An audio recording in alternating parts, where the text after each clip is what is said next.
For everyone else, it was the middle of the night, but for me, it was a dark early morning.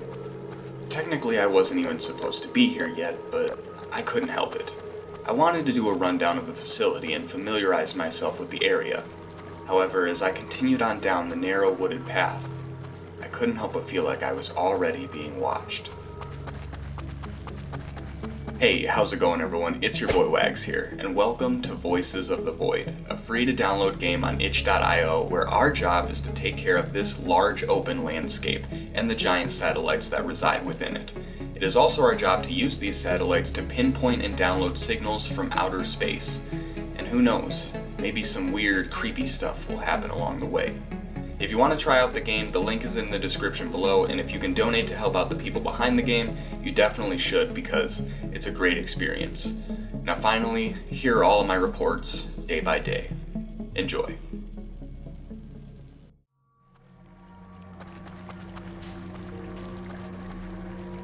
After a long walk down a winding trail, I found myself outside the main base, which happened to be surrounded with trash, and honestly, the inside wasn't much better. My workplace was completely covered in garbage, and if that wasn't bad enough, there were also mannequins in the back room to keep me company. Thankfully, the radar, which constantly sweeps the area, was clear. For now, we were the only ones out here. There were also plenty of servers that needed to be taken care of and maintained, not to mention the actual satellites all around the grounds. I spent the early morning cleaning the workspace and throwing all the trash I could find into one singular corner before reading the first two emails from my bosses. One officially welcoming me to the facility, and the other a long and detailed explanation about gathering server hash codes. Which is pretty simple, we just need to drive out every day and get a code from 3 different satellites. Drive out in what, you ask? Our own personal ATV tucked away in this garage, which happened to have even more mannequins in it. Great. I flipped the switch to the garage door and the morning sun flooded right in. For the first time so far, the place felt safe and peaceful. Since it was dawn, I decided to get a jump start on some signals. Every computer did something a little different here. The first step was to just pinpoint the signal in space. The second step is to play with these polarity and frequency settings until we get close enough to 100% on both segments. After that, we just have to wait until the signal is completely downloaded into its first phase, which usually ends up sounding something like this.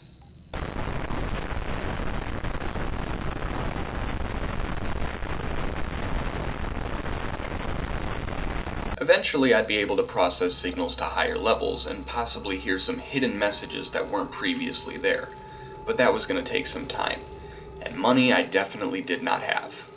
So for now, the signal would be boxed up and eventually sold when we reach our quota.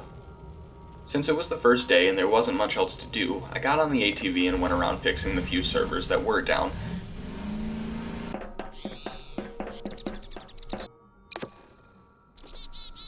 Outside the main base stood a rather strange bunker, accompanied with an even stranger note: "Do not enter."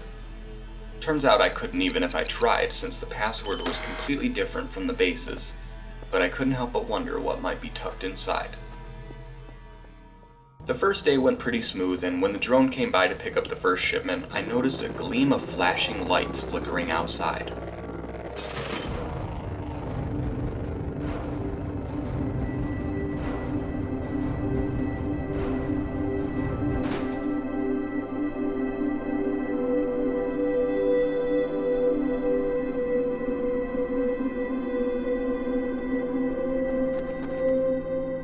It was a mesmerizing sight.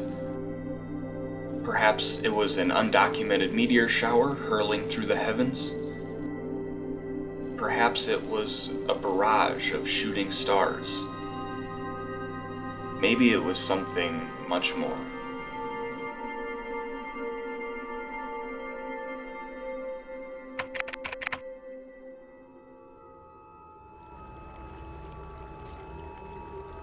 The second day started with an early run to fix up the servers and grab hash codes. That way I could spend the rest of the day just downloading signals. But while I was out, even in broad daylight, I kept hearing noises like I was being followed.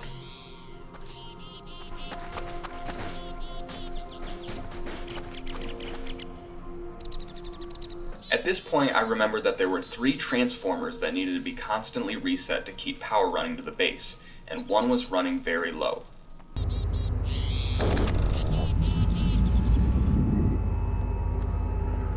Other than that, I wrapped up the second day by just processing some more signals and sending them out with the hash codes.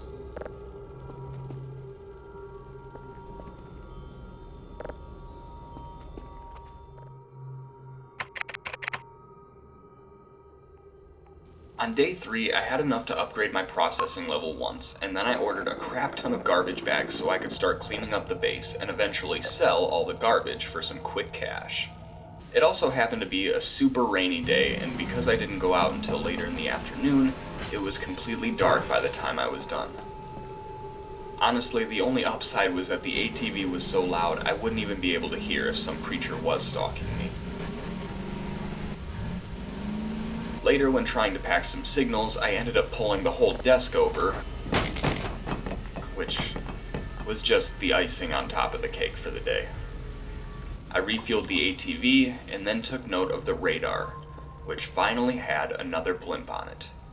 Probably a squirrel or a deer, but regardless, something else was out there.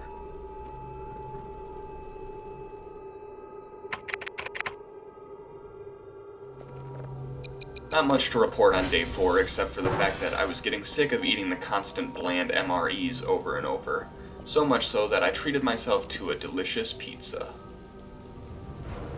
Besides that, it was just another nasty, stormy day. So just to fill some space, I added a reel of me crashing the ATV over and over.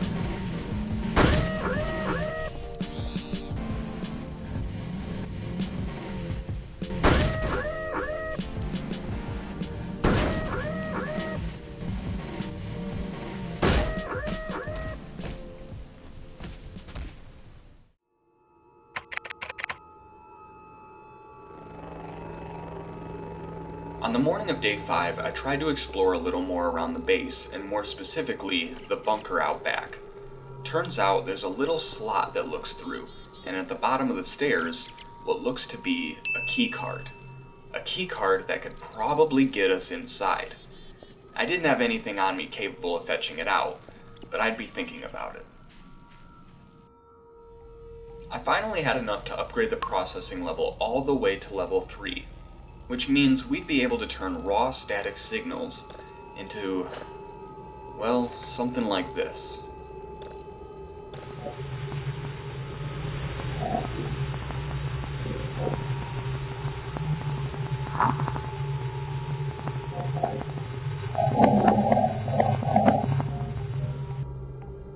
Now, whatever you choose to believe is making that noise is entirely up to you, but I have my beliefs.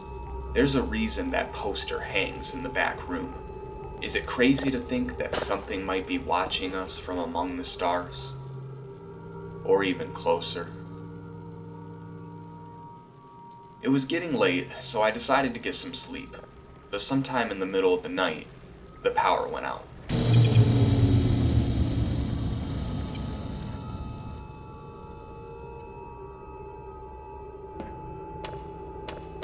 The lights were out, all the doors were unlocked, all the servers and computers were down, and the worst part was, I had no idea how to turn it all back on. I did know that out back was a large generator, but that seemed to be working just fine. I ended up lucking out by trying to flip these switches inside the base, and pretty quickly I heard everything fire back up. From there, I just went around turning on the lights and making sure everything was back in working order.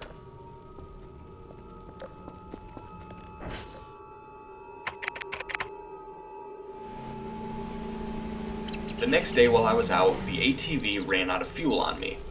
Thankfully, the thing only weighs a total of about 7 pounds because I just carried it back for a refuel.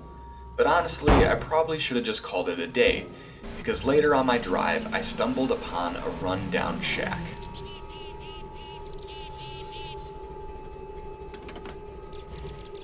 A rundown shack with bones outside.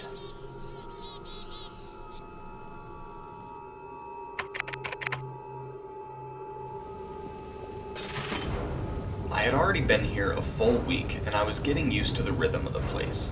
It was once again another stormy day here at the base, but I didn't let it ruin my day. After the storm passed later in the evening, I decided it was time to climb the giant tower outside. Hopefully you're not afraid of heights.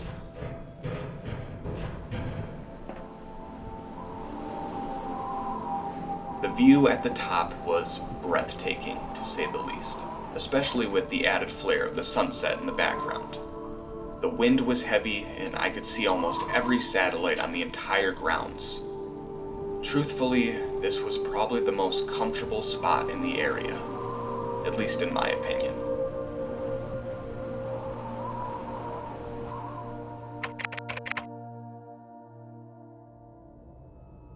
On day 8, I decided to splurge a little.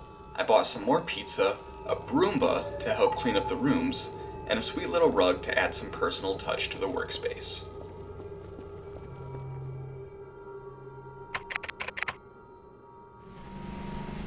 Now day 9 was when things started to get a little more serious.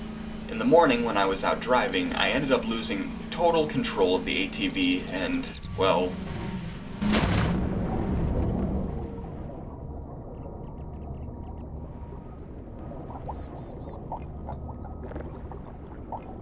And then I ended up almost drowning trying to recover it because it was at the bottom of the river.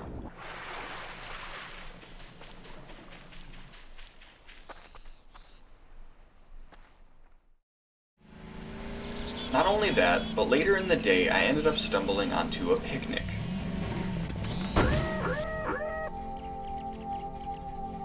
A picnic with what seemed to be 2 spaceships sitting near. I couldn't even barely process what I was seeing, and when I got closer to inspect them, I could have sworn something was walking right next to me.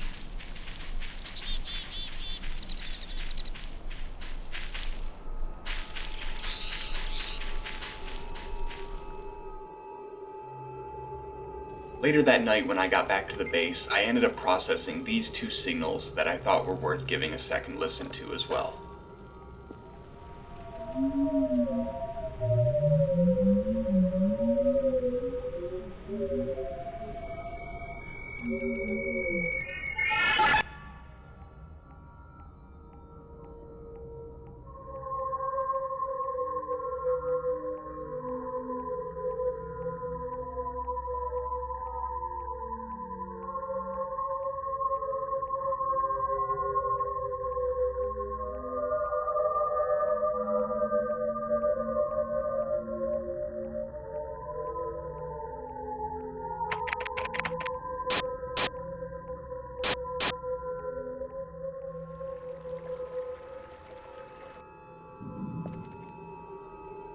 On day 12, when I woke up, I immediately knew something was wrong. I could hear a low rumbling from outside, and despite it being 8:30 in the morning, the sky held no light.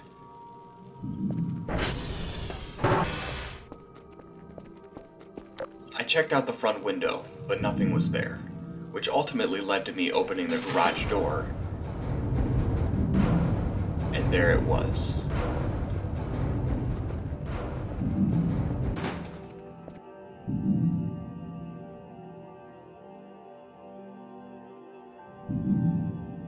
Two white glowing orbs in the shape of a pair of eyes beaming through the woods. Were they looking for me? Were they the reason the sky was as dark as it was? I couldn't help but just sit there and watch as they floated through the forest. And there wasn't just one out there.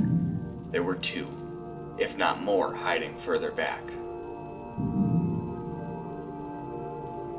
At this point, feel free to say something's wrong with me, but for some reason I thought it would be a good idea to go outside, out the front door. And turns out it was a good idea, because as soon as I stepped out, the sun returned, the blue sky was back, and there were no more scary noises. From what I could tell, the orbs were gone. For now. And honestly, screw going outside ever again. Too many times I've had to run out and randomly fix servers, and half the time I end up getting caught in the middle of night. So if you haven't noticed, I've been saving up a few racks, specifically to buy a kerfer, or kerfus as many call it. Essentially, kerfus is a godsend. You activate them and you can send them out to repair every broken server on the entire map, which means I'd have so much more time to dedicate to other things like exploring the grounds and getting ahead on downloading signals. I also felt the place needed a little more decor, so I ordered some custom posters of two of my favorite content creator pals. You should go check them out. Other than that, day 12 came to an end when I passed out at the workstation and slept until 7 a.m. the next day.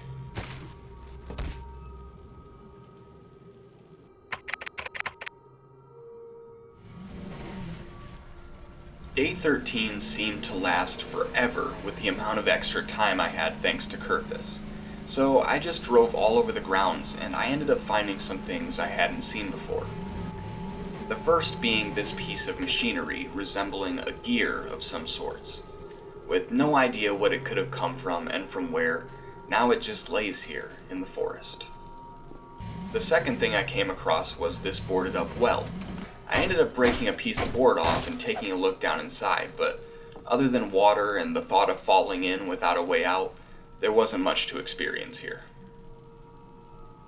The third and final object was a green cache sitting amongst the rocks. After messing with it for a few minutes, I did find a little block that ended up fitting into one of 9 total slots, with 8 left to go now. But honestly, who knows where the rest might be. With an area this big, I doubt I'd ever find them all.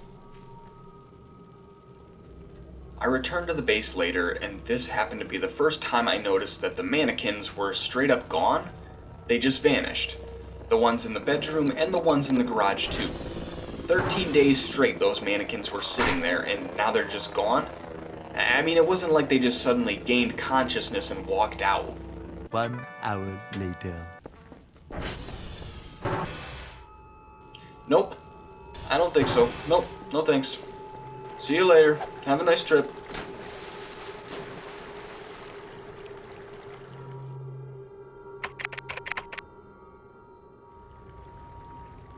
It was officially the 2-week mark, and already I had felt like my sanity was draining fast.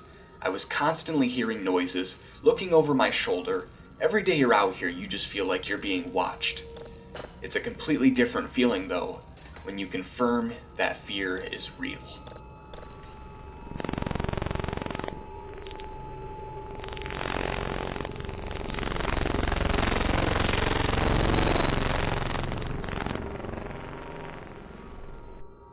At first I thought it was just a glitch in the computer system, but the more I stared, the more I started to see. The lights on the ceiling, the door at the back of the room. It took me standing in the exact spot to fully realize it. Whatever supernatural being is watching me out there, they somehow managed to send me a picture of my own workspace through audio waves.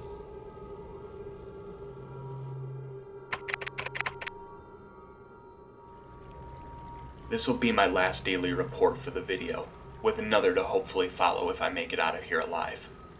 Today, I had 2 goals: stocking up on supplies and getting into that bunker. I bought a hook, a camera, gas, a clock, more garbage bags, more drives, and more drive boxes. And some pizza, of course. I was finally ready. I grabbed the hook and headed out back behind the bunker. I knew it was going to be a risky throw, as there was a big chance I could knock the keycard further down the stairs and out of reach. I gave it a few practice throws, trying to get the perfect angle, closer and closer.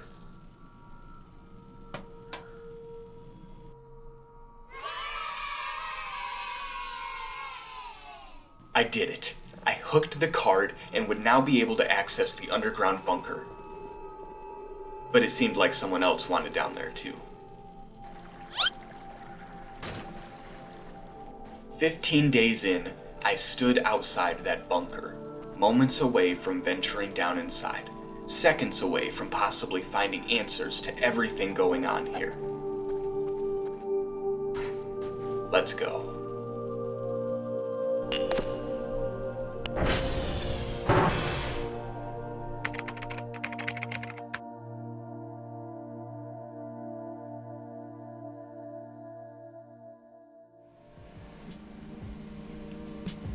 Hey everyone, thanks for watching this far into the video. Please comment down below and let me know how you liked it. If you've played the game before, tell me about your experiences with it. I am currently working on a part 2 right now, so for those who enjoyed it, hopefully that isn't too far off from when this video uploads. And then I also have a lot more planned for the rest of January. It's just about having the time to get it out, so please remember that liking and subscribing helps me out immensely. I appreciate every single one of you for stopping by. Hope you're having an amazing rest of your day. I will see you all on the next one.